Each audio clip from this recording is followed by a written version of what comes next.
très heureux d'accueillir Anne Kling, qui va s'exprimer, je suppose, sur un sujet qu'elle maîtrise totalement, puisqu'elle a fait plusieurs ouvrages sur la question, et entre autres un livre que personnellement j'ai beaucoup aimé, mais j'aime tous ces livres, mais celui-là, La France micratisée, j'ai trouvé que vraiment il y fallait un grand courage, mais je sais qu'elle n'en manque pas, pour mettre le doigt là où ça fait mal.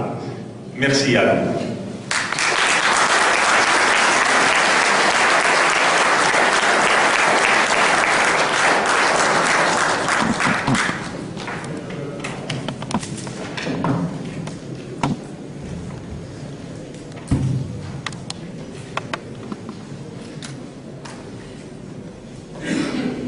Le CRIF et la LICRA sont peu connus du grand public.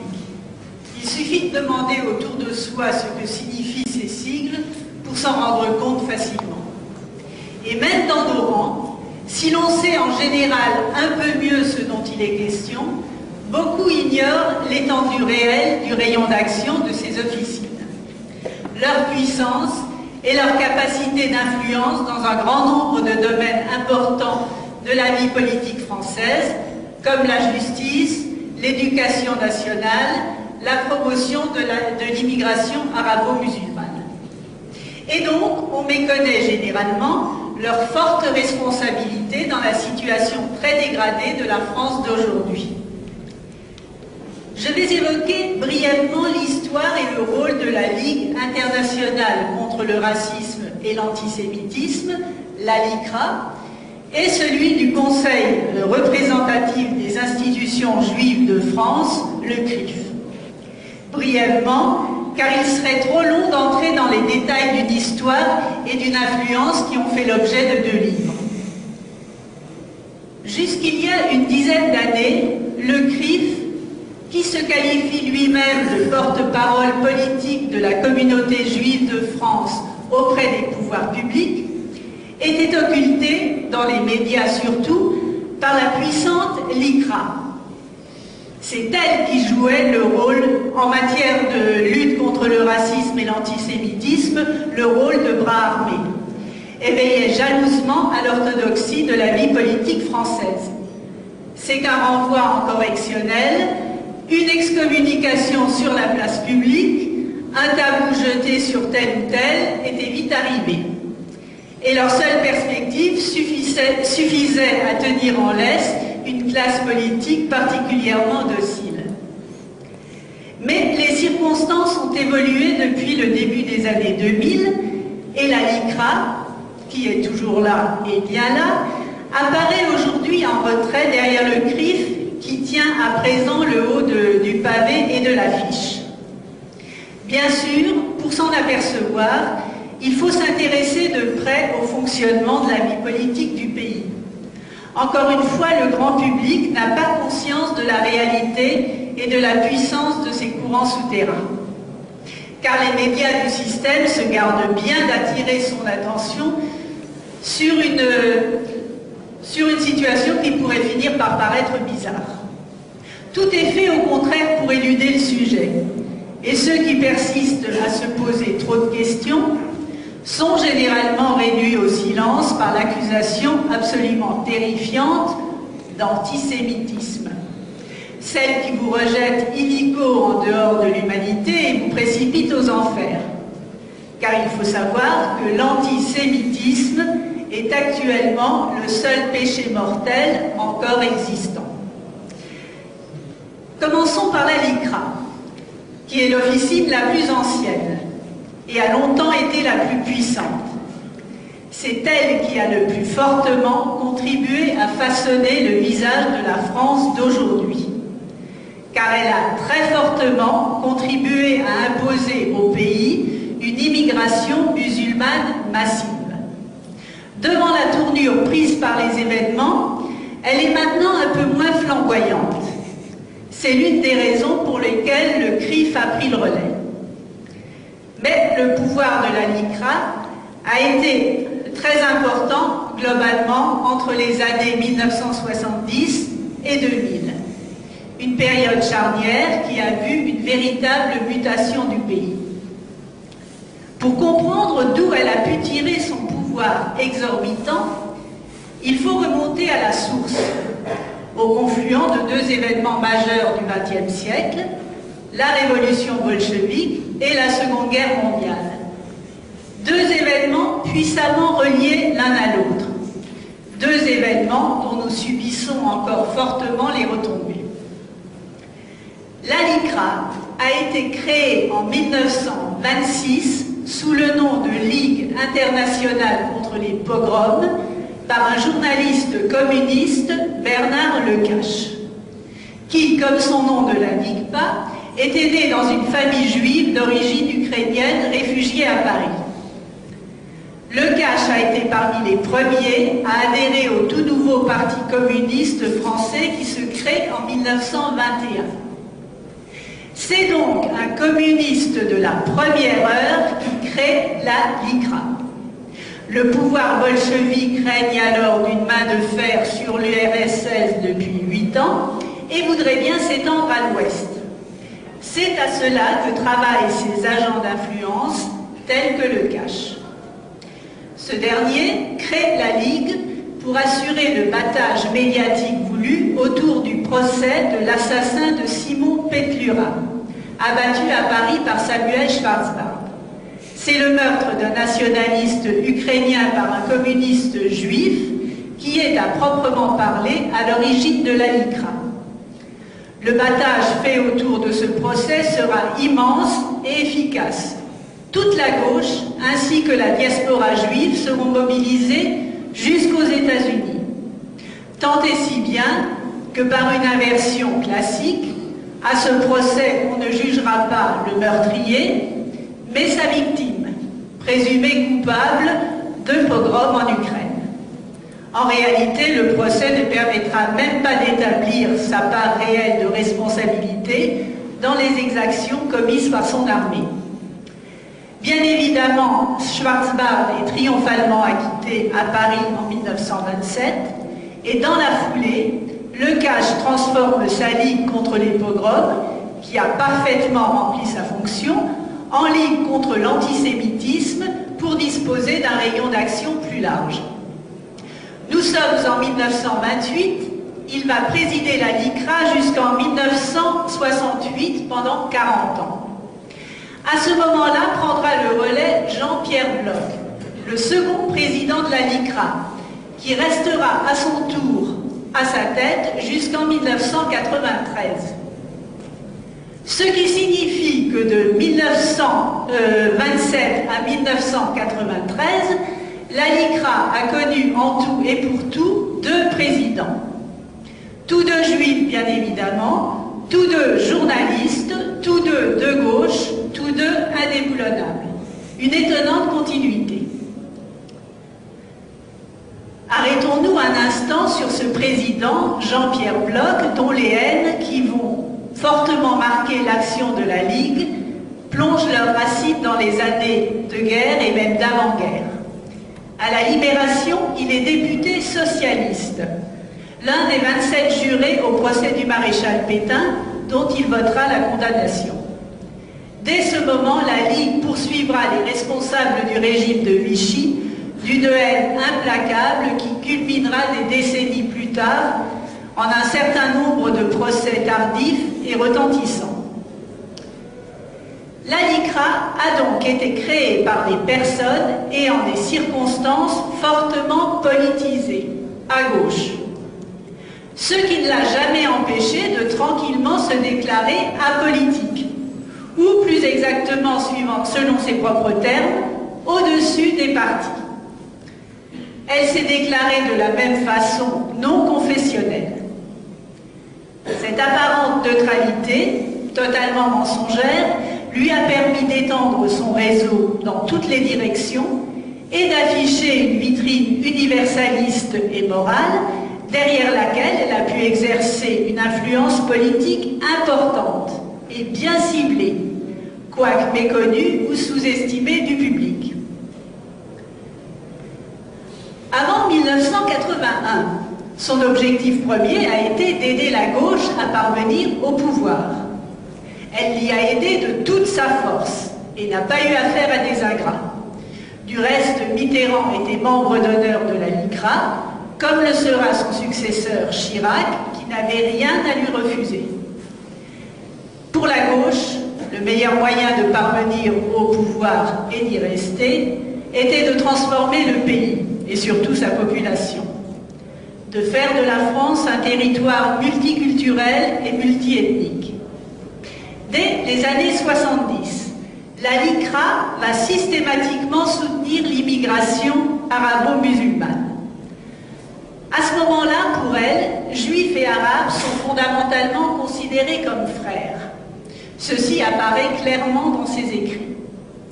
Elle favorise donc l'arrivée d'une population considérée comme une alliée. Il s'agit, de concert avec la gauche politique, de transformer la France en profondeur, de modifier sa population et donc son électorat dans un sens favorable à la gauche.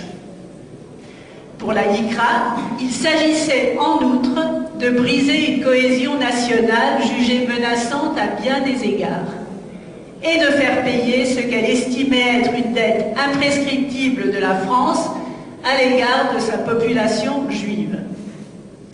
Encore fallait-il désarmer toute opposition à l'immigration. Ce sera le rôle assigné à l'arsenal des législations dites antiracistes que la LICRA inspirera et parviendra à imposer dès 1972. Car la loi antiraciste de 1972, la première de la série, a été arrachée de haute lutte par les socialistes membres de l'officine. Le président Pierre Bloch s'en félicitera tout à fait clairement et revendiquera pour la LICRA la paternité de cette loi, qui est décisive, car elle va offrir à l'officine un levier extrêmement puissant dont elle va dorénavant se servir sans relâche. Grâce à cette loi et aux suivantes qui perfectionneront le système et muselleront toute liberté d'expression, et même toute interrogation historique sur certains sujets, la LICRA pourra poursuivre tous ceux qu'elle désigne comme racistes. C'est elle qui décidera qui est raciste et qui ne l'est pas, qui est antisémite et qui ne l'est pas. Elle distribuera à sa guise les bons et les mauvais points. Elle va pouvoir, grâce à cette loi, créer le climat favorable à l'arrivée de la gauche au pouvoir et criminaliser les résistances à l'immigration massive qui va s'intensifier à partir de ces années. Mais son rôle déjà déterminant ne va pas s'arrêter lorsque la gauche atteindra enfin l'Olympe en 1981. Bien au contraire, car va s'ouvrir à ce moment-là un second volet de son action qui va se révéler extrêmement utile au camp socialiste. Car ce n'est pas le tout d'arriver au pouvoir, encore faut-il s'y cramponner. Nous entrons là dans un domaine subtil où la morale et les droits de l'homme vont servir de paravent à des appétits de pouvoir classiques et au cynisme le plus éhonté. Je me bornerai à n'indiquer que les grandes lignes de ce qui fut mené avec intelligence et persévérance, à la fois par l'Élysée et par les responsables dits antiracistes. Le fait est qu'à peine arrivé au pouvoir, la gauche s'est vite rendu compte qu'il était plus facile de changer la vie dans les discours que dans la réalité. Les lendemains qui devaient chanter n'ont pas tardé à se transformer en petits matins grincheux. La droite risquait donc de reprendre des couleurs, et le pouvoir. C'est à partir de cette constatation que Mitterrand a décidé de favoriser l'émergence médiatique, donc électorale, du président du Front National, petit parti existant depuis 1972, mais qui ne connaissait jusque-là que des scores confidentiels. Cette stratégie va être développée à partir de 1983. Mitterrand va personnellement favoriser l'accès du président frontiste, qu'il connaissait pour l'avoir fréquenté dans les couloirs de la 4e République, aux chaînes de télévision. Comme prévu, le résultat ne se fera pas attendre. Le FN va décoller électoralement à partir de ce moment. Il aura des élus aux européennes de 1984, puis à l'Assemblée nationale en 1986. Car 35 députés, Front National, vont être élus grâce au changement de mode de scrutin décidé par le chef de l'État, pourtant membre distingué de la LICRA, qui ne pipera pas un mot, car c'était pour le bon motif, handicaper la droite classique. De toute façon, 2 ans plus tard, le mode de scrutin sera changé à nouveau et le groupe balayé. Mais évidemment, il fallait compléter le piège, et c'est là que vont intervenir à nouveau la LICRA et toutes les associations dites antiracistes qui vont se mettre à pulluler. Car c'était une chose de détourner les suffrages de la droite classique vers le Front National, mais si ces deux-là parvenaient à s'entendre, comme les socialistes se sont entendus avec les communistes par exemple, c'était la catastrophe totale. L'assurance pour la gauche d'être éjectée du pouvoir. Il fallait à tout prix empêcher cette éventualité, l'entente entre droite nationale et droite républicaine. Ce qui fut fait grâce à la diabolisation que les associations dites antiracistes, l'ICRA en tête, orchestrèrent autour du FN, qui devint le parti maudit entre tous, infréquentable, antisémite, raciste, etc., etc. Ces associations réussirent, avec la complicité des médias, à imposer l'amalgame Front National égale Vichy égale collaboration et parvinrent à faire peser sur toute la droite et même sur tout le pays l'opprobre et la culpabilité liées à cette période. La diabolisation permit de stériliser tous les suffrages qui se portaient sur ce mouvement, qui ne servirent jamais à rien ni à personne, et de mettre au banc de la société toute une pan de la population. Tous les partenaires ont joué cette partition avec constance et virtuosité. La France a été soumise à un vrai lavage de cerveau et à un chantage permanent à la démocratie et aux droits de l'homme, alors que jamais ces notions n'ont été autant bafouées dans le même temps. La LICRA a été au premier rang de la manœuvre, le pouvoir de la gauche en dépendait. Cependant, à partir du début des années 2000, en raison des conséquences de la seconde intifada, ce scénario bien huilé va commencer à connaître quelques couacs. Des manifestations d'antisémitisme commencent à se multiplier fâcheusement dans les banlieues sensibles. Il ne s'agit plus cette fois d'un climat que les associations dites antiracistes ont l'habitude de dénoncer, mais bien de faits réels et tangibles qui surviennent de plus en plus fréquemment et particulièrement dans les établissements de l'éducation nationale. Comble de malheur, ces manifestations ne sont pas le fait de l'extrême droite, ce qui serait bien commode, mais proviennent en droite ligne des quartiers peuplés d'immigrés. De ceux-là même qui ont été encouragés pendant des décennies à venir s'installer en France, par toutes les organisations communautaires et assimilées. Ce fait va provoquer des révisions déchirantes dans la communauté et entraîneront un certain retrait de la LICRA, qui est largement responsable de cette situation. Le CRIF était tout prêt à prendre le relais et à apparaître en première ligne. De toute façon, lui aussi avait, comme la LICRA, accompagné la longue marche de la gauche vers le pouvoir. Il partageait la même volonté de promouvoir en France une société multiethnique et d'imposer au pays une inextinguible repentance. Il était exactement sur la même longueur d'onde. Ce que l'on nomme le CRIF est en réalité un rassemblement de plus de 60 associations, extrêmement diverses à tout point de vue, y compris politiques. Elles ont cependant un certain nombre de points communs absolument impératifs et incontournables. Elles sont juives, bien sûr, mais surtout elles soutiennent à fond l'État d'Israël dans tout ce qu'il dit et fait.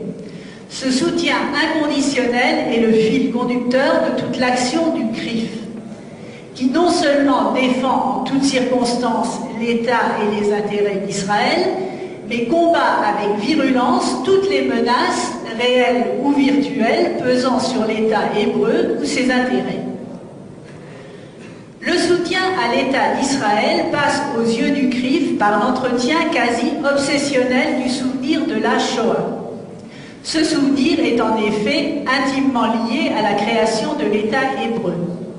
Et son évocation perpétuelle a pour but de graver dans les esprits qu'Israël, peuplé en grande partie de rescapés, n'est pas un État comme les autres, qu'il se situe quelque part dans l'exception et que par conséquent, il a droit à un comportement qui ne serait admis d'aucun autre. La Shoah ne doit en aucun cas être oubliée ou rangée au magasin bien fourni des horreurs en tout genre produites par l'humanité. Car elle a un rôle bien précis à remplir. Elle doit culpabiliser à tout jamais le genre humain en général, et les Occidentaux en particulier, et rappeler la dette inexpiable contractée à l'égard des Juifs. La Shoah est devenue, au fil des ans, la pièce maîtresse de la stratégie de soutien de la diaspora à l'État d'Israël. Aujourd'hui, plus que jamais. Et les exigences du CRIF s'agissant de cet enseignement de la Shoah dans l'éducation nationale française sont très lourdes. Elles sont cependant scrupuleusement prises en compte par les ministres concernés, quel que soit leur bord. Dernière priorité de l'officine, la lutte contre l'antisémitisme. Ce terme est des plus vagues et englobe toute critique ou réprobation touchant au peuple juif et à l'État hébreu. Son mode d'action au CRIF est sensiblement différent de celui de la LICRA. Alors que la LICRA se faisait craindre par les procès qu'elle intentait pour un oui ou pour un non, le CRIF, lui, fréquente assidûment les responsables politiques et fait entendre ses exigences au plus haut sommet de l'État. Son dîner annuel voit se bousculer toute la classe politique, Premier ministre et quasiment tout le gouvernement en tête, venu humblement écouter les reproches, récriminations et requêtes de son président Richard Pasquier. Ce dîner de gala annuel est relayé par autant de dîners régionaux où se bouscule cette fois le gratin politique local pour entendre les mêmes antiennes. Pourtant, de son propre aveu, le CRIF ne représente guère que 100 000 personnes, et encore en montant très large. 1/6 à peine de l'ensemble de la communauté et 0,2% de la population totale du pays. Ce qui ne l'empêche pas de prétendre parler au nom de tous les Juifs de France. Devant l'empressement servile de la classe politique face à cette officine communautaire, les Français ont le droit et le devoir de s'interroger et de se demander s'il est normal de la voir exercer un ascendant aussi déterminant sur la vie publique. Que faut-il en conclure? À l'évidence que ce 0,2% possède une puissance qui va bien au-delà de son importance numérique. Pourquoi? Comment? Dans un pays qui ne reconnaît officiellement, de par ses textes fondateurs, que des citoyens tous pareillement égaux, voilà un sujet inépuisable de stupéfaction et de réflexion. Il faut donc admettre que certains ont trouvé le moyen imparable de devenir nettement plus égaux que tous les autres, et qu'il leur est extrêmement difficile de se résoudre à devenir simplement des Français comme les autres, et de se fondre dans la masse. Ce sujet est très vaste et je n'ai fait que l'effleurer. Nous sommes arrivés au stade où la situation du pays est considérablement dégradée. Car l'objectif visé avec opiniâtreté par la gauche morale entre guillemets et la gauche politique est atteint. La France a bel et bien été transformée et son identité détruite. Elle est devenue plurielle, conformément aux souhaits de ceux qui qu'il y avait intérêt. Les lobbies triomphent, certes, mais sur un socle très fragilisé et qui risque de les entraîner dans sa chute. Le gros capital de sympathie dont ils bénéficiaient spontanément, quoi qu'ils disent, et dont bénéficiait Israël, ne semble plus aujourd'hui qu'un lointain souvenir. Des lendemains plutôt difficiles se profilent pour eux, et ils en ont conscience. D'où des tentatives actuelles de rapprochement plus qu'étonnants, pour ne pas dire contre nature. Mais ceci est une autre histoire.